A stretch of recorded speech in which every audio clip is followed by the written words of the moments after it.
But let's take just field some general questions. If you want to grab a mic, some of the participants in the room, and ask a specific question, because when we're in breakout rooms, there'll be 3 of them. The person that you just have a burning question to ask might not be in that room.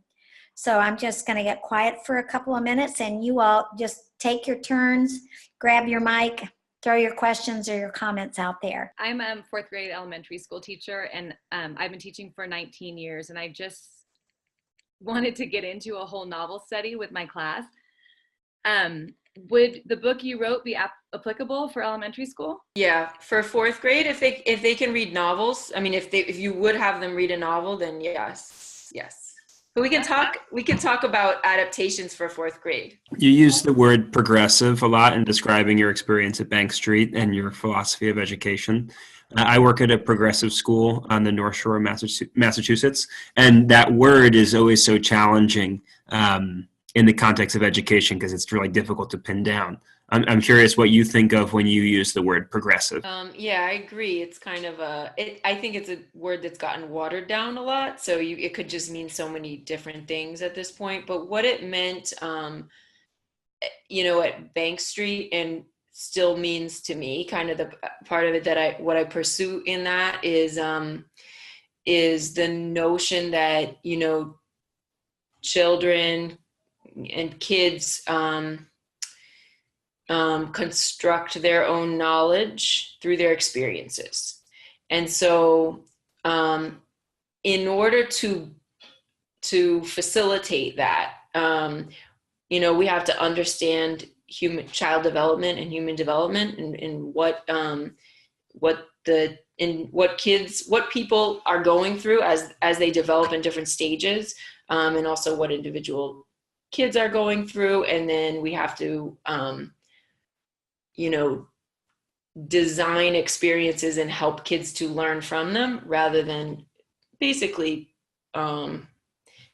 teaching kind of from a more less of like transferring my knowledge to them. So I don't know how succinct that is, but it's a developmental approach, and then them constructing knowledge through their experience. I was curious, Letitia, about the mindset shift and the mindset change that you work on with your students and with staff members when you come in and staff members are constantly like, oh, well, they don't do homework, so we can't assign homework, and they don't do this, so we don't do that. And then students who are just used to it, and they're used to not being held up to that expectation, because I deal a lot with that in my school. Great question. Since I've taught at a few different schools and have faced this in a few different schools, one thing that I've noticed all together is like a self-fulfilling prophecy for the teachers and the students, where we've been told for so long that we're no good, we start to believe it and we start to act that way. So the best way that I've found to make that shift is to remind yourself that you eat an apple one bite at a time. So you don't gulp the whole thing down and expect to digest it in one whole swoop.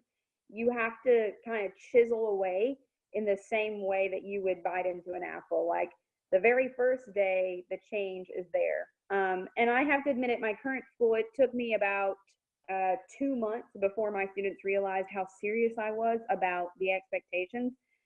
Where at first they said, we can't do this and we can't do this. At one point they said, oh, this test, this quiz, can I take it tomorrow if I can't finish it today? And it's like a 15-question quiz. And I said, no, you're going to take it today in the 50-minute class period. And they said, what if I don't finish? And I said, you can and you will. So just reminding them that they really can do it. And when they do it, celebrate. I am a huge person with celebration. So I push my kids really hard all the time. And then as soon as they meet that expectation, I have to celebrate. I have to show them just how proud I am.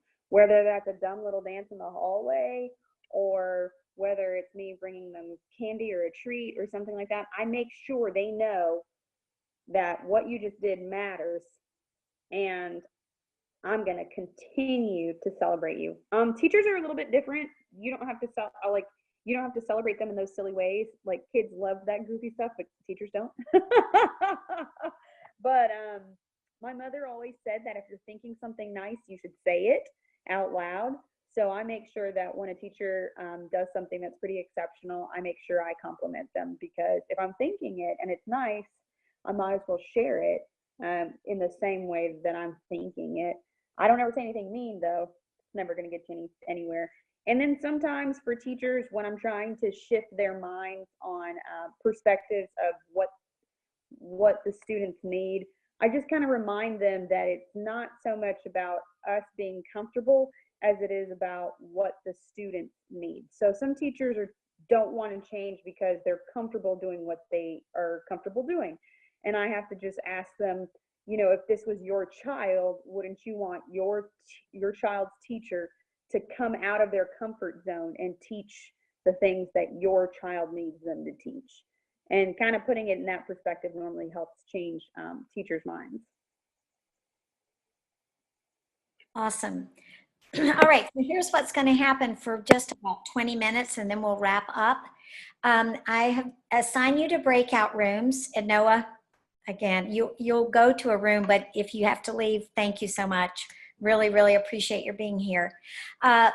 There will be a panel member in each of the rooms, and there are two things that I'd like to see happen here. First of all, you can continue to ask questions if the person that is the panel member is the person you have a question for, and otherwise we'll catch it at the end when you come back if there's another question for a specific person.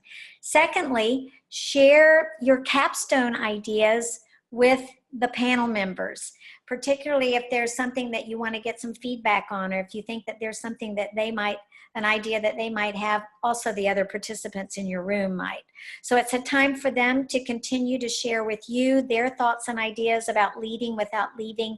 It's a time for you to perhaps share something about your capstone and how some of the things that they might have said, or some of the things that you heard from another panel member tonight, might have changed your thinking or sparked a curious question in your mind related to your own work.